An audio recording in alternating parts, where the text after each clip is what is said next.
తాకట్లో ఉన్న మీ బంగారాన్ని విడిపించి ఆ రోజు ఆన్లైన్ రేటుకి కొంటాం. Sharma gold company. ఓం నమో వెంకటేశాయ. ఈ భూమండలం పైనే అత్యద్భుతమైన, ఎంతో ప్రశస్తమైన, అత్యంత పవిత్రమైన స్థలంగా తిరుమలను చెబుతారు. అఖిలాండ కోటి బ్రహ్మాండ నాయకుడు, దేవాది దేవుడు, కలియుగ ప్రత్యక్ష దైవమైనటువంటి ఆ శ్రీ వెంకటేశ్వరుడు కొలువై ఉన్నటువంటి ఈ తిరుమల ఎంతో పుణ్య పవిత్ర స్థలం. ఆ స్వామివారి దర్శన భాగ్యమే ఎన్నెన్నో జన్మల పుణ్యఫలంగా చెబుతారు. అటువంటి ఆ స్వామివారు కొలువై ఉన్నటువంటి ఈ క్షేత్రం మహత్యం మాటల్లో చెప్పలేం. ఎన్నిసార్లు చూసినా మళ్ళీ మళ్ళీ చూడాలనిపించే రూపం ఆయన సొంతం. అయితే స్వామివారి గురించి, స్వామివారి లీలల గురించి మనం ఎప్పుడు వింటూనే ఉంటాం. అసలు స్వామివారు ఏ విధంగా ఉంటారు, వారికి జరిగే నిత్య సేవలు, కైంకర్యాలు, పూజా విశేషాలు, వారికి సమర్పించేటువంటి నైవేద్యాలు, అసలు స్వామివారు వారి లీలల గురించి తెలుసుకుందాం అనిపించిందండి. ఒక్కసారి స్వామిని దర్శిస్తేనే ఎంతో పుణ్యం అంటారు. అలాంటిది కొన్ని తరాలుగా, కొన్ని వంశాలు స్వామివారిని అర్చిస్తూ సేవిస్తూ ఉన్నారు. మనం ఇవాళ ఇంటర్వ్యూ చేయబోతున్నాము తిరుమల తిరుపతి దేవస్థానం ప్రధాన అర్చకులు, అర్చకం వేణుగోపాల దీక్షితులు గారు. వారితో మాట్లాడి స్వామివారి మహత్యం గురించి, స్వామివారి లీలల గురించి తెలుసుకుందాం. ఓం నమో వెంకటేశయ్య. నమస్కారం గురుగారు. నమస్కారం. స్వామివారికి సమర్పించేటువంటి నైవేద్యాల గురించి మాట్లాడుకుందాం. స్వామివారికి వెండి గంగాళంలోనే మొదటగా నైవేద్యం లోపల గర్భగుడిలో వచ్చే ప్రసాదం ఉంటుంది. తర్వాత మిగతా ప్రసాదాలన్నీ కూడా మనకి తయారై ఉంటాయి. మనకి సుప్రభాత సేవ అయిపోయిన తర్వాత స్వామివారికి తోమాల సేవ అనే కార్యక్రమం జరుగుతుంది. ఈ తోమాల సేవలో స్వామివారికి ప్రతినిధిగా మనం గతంలో చెప్పుకున్న విధంగా భోగ శ్రీనివాసమూర్తి వారికి మనం ప్రతిరోజు స్వామివారి మూలమూర్తికి అభిషేకం చేయలేం కాబట్టి ఆ భోగ శ్రీనివాసమూర్తి వారికి ఉపచారాలు సమర్పించి వారికి పాలు, పరిమళ ద్రవ్యాలతో అభిషేకం చేసి అలంకరించి మనం స్వామివారి పాదాల చెంత ప్రతిష్ఠించడం జరుగుతుంది. తర్వాత మూలమూర్తికి ప్రతినిధిగా వారి యొక్క బంగారు పాద కవచాలకు అభిషేకం చేస్తారు. తర్వాత గర్భాలయంలో శాలిగ్రామ స్వరూపంలో కూడా స్వామివారు ఉంటారు కాబట్టి ఆ శాలిగ్రామాలు ఉంటాయి. ఆ శాలిగ్రామాలకు కూడా అభిషేకం పూర్తయిన తర్వాత మనము ఈ బంగారు పంచపాత్రలు ఉంటాయి ముందు, వాటిలో ప్రత్యేకంగా ఆకాశ గంగ నుంచి తీసుకొచ్చిన తీర్థాన్ని మనం దాంట్లో పెట్టుకొని బంగారు బావిలో తీర్థాన్ని కూడా అందులో చేర్చుకొని స్వామివారికి ఉపచారాలన్నీ సమర్పించడం. అంటే మనం నిద్ర లేవగానే కాళ్ళు కడుక్కోవడం, నోట్లో నీళ్లు పుక్కిలించుకోవడం, ఆచమనం చేయడము, దంతధావనం చేయడము, స్నానం ఆచరించడము ఇత్యాది కార్యక్రమాలన్నీ మనం స్వామివారికి ఒక పసిబిడ్డకి తల్లి ఏ విధంగా అయితే సేవా కైంకర్యాలు చేస్తారు ఆ విధంగా అనునిత్యం స్వామివారికి మనం ఒక పసిబిడ్డకి చేసినట్టుగా మనం అర్చక స్వామివారు ఆ కైంకర్యానికి వెళ్ళిన వారు స్వామివారు ప్రార్థన చేసుకొని, స్వామివారు మీరు నాలో ఆవహించి మీ యొక్క కైంకర్యాలు చేసుకోవాల్సింది, అందుకే అర్చకస్య హరి సాక్షాత్ అంటారు.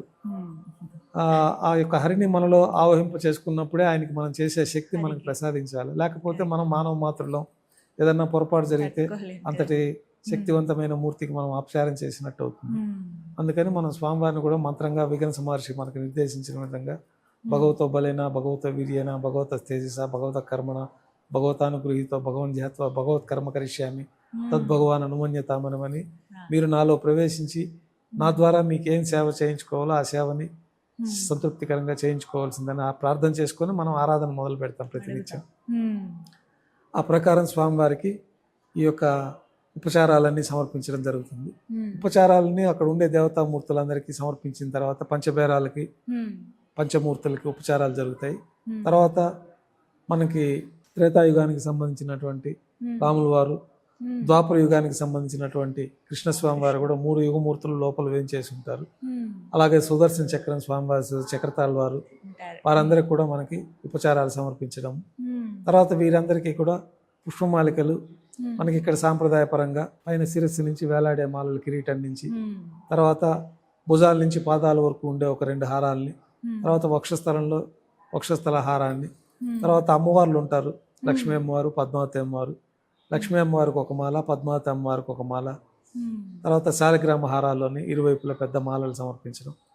తర్వాత భోగమూర్తికి, ఉత్సవమూర్తులకి, పంచమూర్తులకి, కృష్ణస్వామి వారికి, రాముల వారు, సీతామ్మవారు, లక్ష్మణస్వామికి, సుదర్శన చక్రానికి ఈ మాలా సమర్పణ అంతా చేసి చతుర్వేద మంత్రాలతోటి ఏమన్నా దోషాలుంటే మన్నించమని స్వామివారికి క్షమామంత్రం చెప్పుకొని పాదాల్లో తులసిని సమర్పించి తర్వాత నక్షత్ర నీరాధనం, కర్పూర నీరాధనంతో ఈ తోమాల సేవ అనే ప్రాతకాల ఆరాధన పూర్తి అవుతుంది. తర్వాత స్వామివారికి బంగారు వాకిలి లోపల దర్బారు పెడతారనమాట. ఒక మహారాజు సభలో వేంచేసి ఉండగా వారికి మనకు ఆ రోజు మనకి గతంలో రాజులకంతా కూడా ఈ దర్బారు పురోహితులు చెప్పేవారు. చేసేవారు. రాజు ముందు ఆస్థానానికి రాగానే వారికి ఆ రోజు తిథివార నక్షత్ర యోగ కరణాలతో పంచాంగ శ్రవణం వినిపిస్తారు. రాజ్యంలో విశేషాలు విశేషమైన కార్యక్రమాలు నిర్వహించడం అనేది రాజుల నుంచి అది ఒక సాంప్రదాయం. ఆ ప్రకారమే కలియుగ చక్రవర్తి అయినటువంటి శ్రీ వెంకటేశ్వర స్వామి వారికి ప్రత్యేకంగా స్వామివారిని విశేష మంత్రాలతోటి స్తుతించి స్వామివారికి తిథివార నక్షత్ర యోగ కరణాలతోటి పంచాంగ శ్రవణం వినిపించడం, ధర్మంగా ఈ సందర్భంగా స్వామివారికి ఉపచారాలు రాజోపచారాలు సమర్పించడం, ధూపం దీపం, తర్వాత స్వామివారికి అక్కడ నైవేద్యంగా నువ్వులు బెల్లం పొడి కలిపిన మిశ్రమాన్ని కొలువు ప్రసాదంగా నైవేద్యంగా సమర్పించడం, కర్పూర నీరాజన సమర్పించి ఈ రాజోపచారాలు పూర్తి అయిపోయి స్వామివారికి ఆ రోజు గుళ్ళో జరిగే విశేషాలు, తిరుమల తిరుపతి దేవస్థానం కింద కార్యక్రమాలు జరిగే విశేషాలని, స్వామివారికి ఉత్సవాదులు ఏమన్నా ఉంటే ఈ రోజు నుంచి బ్రహ్మోత్సవం స్టార్ట్ అవుతుంది, ఈ రోజు నుంచి పవిత్రోత్సవం స్టార్ట్ అవుతుంది అనేది ఇవన్నీ స్వామివారికి విన్నవించుకొని స్వామివారికి తెలియపరిచి ఈ కర్పూర హారతితోటి ఆ కొలువు అనే కార్యక్రమం పూర్తి అవుతుంది. తర్వాత ప్రాతకాల ఆరాధనలో భాగంగా మనకి సహస్రనామావళితోటి తులసి పత్రాలతోటి స్వామివారికి ఆరాధన జరుగుతుంది. ఈ దేవాలయంలో ఆరాధన చేసేదంతా కూడా లోకక్షేమం కోసమే మనం సంకల్పం చేసుకొని లోకమంతా ప్రపంచమంతా సుభిక్షంగా ఉండాలి, స్వామివారి అనుగ్రహం అన్ని జీవరాశులకి పరిపూర్ణంగా లభించాలి అని కోరుకుంటూనే మనం వర్షాలు సకాలంలో పండాలి, ఆడి పంటలు సమృద్ధిగా ఉండాలి, నదుల్లో నీరంతా అనుగుణంగా ప్రవహించాలి, తర్వాత పశుపక్షాదులన్నిటికీ కూడా సమృద్ధిగా ఆహారం దొరకాలి, రాష్ట్రము దేశమంతా సుభిక్షంగా ఉండాలని చెప్పి ప్రతినిత్యం సంకల్పం చేసుకొని దేవాలయాల్లో పూజలు నిర్వర్తిస్తాం. తర్వాత ఈ సహస్రనామావళి అర్చన జరుగుతుంది. అర్చన పూర్తి అయిన తర్వాత స్వామివారికి ప్రాతకాల నైవేద్యంలో భాగంగా అన్నప్రసాదాలు. అన్నప్రసాదాలు అంటే ముఖ్యంగా మాతృప్రసాదం అని ఒకళ్ళమాత అమ్మవారి చెంతకి స్వామివారు వచ్చిన తర్వాత అమ్మవారికి స్వామివారికి మా అమ్మగారు చేతితో తయారు చేసిన వంట, అన్నము, ముందు రోజు రాత్రి తయారు చేసిన అన్నం ఉంటుంది. అన్నంలో రాత్రి పాలు వేసేసి దాంట్లోనే చేమిరి వేస్తారు. పెరుగు వేశారంటే కొద్ది అన్నంతో పాటు పెరుగు ఉంటుంది. ఆ సద్దన్నం లాగా మన గతంలో సద్దన్నం కూడా ఆ విధంగానే ఉండేది. ఆ విధంగా మాతృప్రసాదం అనేది పిలుస్తారు దాన్ని. అంటే మాతృదేవత మొదటగా స్వామివారికి సమర్పించే ప్రసాదం కాబట్టి ఆ యొక్క ప్రసాదాన్ని మనం పాలలో వేసి చేమిరేసిన అన్న ప్రసాదాన్ని మాతృప్రసాదం. దద్దోజనం అంటే మళ్ళీ మనం తిరగమాత్ర వేస్తాం, కలుపుతాం. ఇది అట్లా కాకుండా అట్లాంటి మాతృప్రసాదాన్ని గర్భాలయంలోకి వస్తుంది. తర్వాత శుద్ధాన్నము. తర్వాత కళ్యాణం కోసమే భూలోకంలో స్వామివారు ఆవిర్భవించారు కాబట్టి నిత్య కళ్యాణ వాసుడుగా స్వామివారికి నిత్య కళ్యాణం పచ్చతోరణంగా తిరుమల క్షేత్రం ఉంది కాబట్టి లడ్డు వడా ప్రసాదము.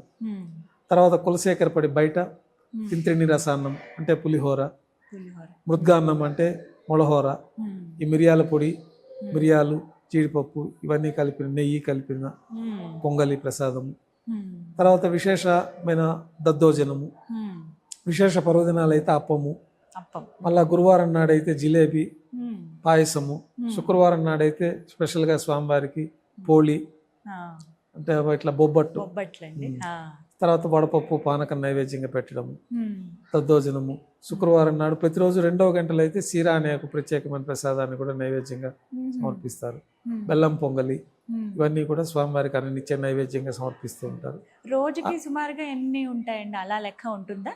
రోజుకి మనకి దిట్టం ప్రకారమే నైవేద్యాలకి ఉంటుంది. అంత పెద్ద శిలా స్వరూపం కాబట్టి ఆ స్వరూపానికి తగిన విధంగా మనం నైవేద్యాలు సమర్పించాలి కాబట్టి మనం చిన్నగా ఉన్నప్పుడు కొద్దిగా తింటాము, మనకు స్వరూపం పెద్దదయ్యే కొద్దీ కొంచెం ఎక్కువ తీసుకుంటాం కాబట్టి స్వామివారి యొక్క దివ్య స్వరూపానికి స్వామివారికి ఎంత అయితే మనకి ఆగమ శాస్త్రాల్లో నిర్దేశించబడి ఉందో ఆ పరిణామంలోనే ప్రసాదాలు తయారు చేయడం జరుగుతుంది. అధికంగా చేసుకోవచ్చు కానీ తక్కువ కాకుండా ఆ పరిమాణానికి తగ్గకుండా మనం అన్ని నిత్య ప్రసాదాలు స్వామివారికి నైవేద్యంగా సమర్పించడం. ఆ నైవేద్యంగా సమర్పించే ప్రసాదాలంతా కూడా మనకు భక్తులకి ఉచితంగా వితరణ చేస్తూ ఉంటారు దేవాలయంలోనే. ఆ ప్రసాదాలన్నీ మనకి భక్తులకి మనకి పంచుతారు, దొన్నెల్లో పెట్టి మనకి భక్తులకి అందరికి ప్రసాదం ఇస్తారు. ఆ విధంగా అర్చన పూర్తి అయిన తర్వాత నైవేద్యం పూర్తి అయిన తర్వాత స్వామివారి దర్శనం ప్రారంభమవుతుంది. అప్పటి నుంచి ఇంకా సర్వదర్శనం జరుగుతూ ఉంటుంది.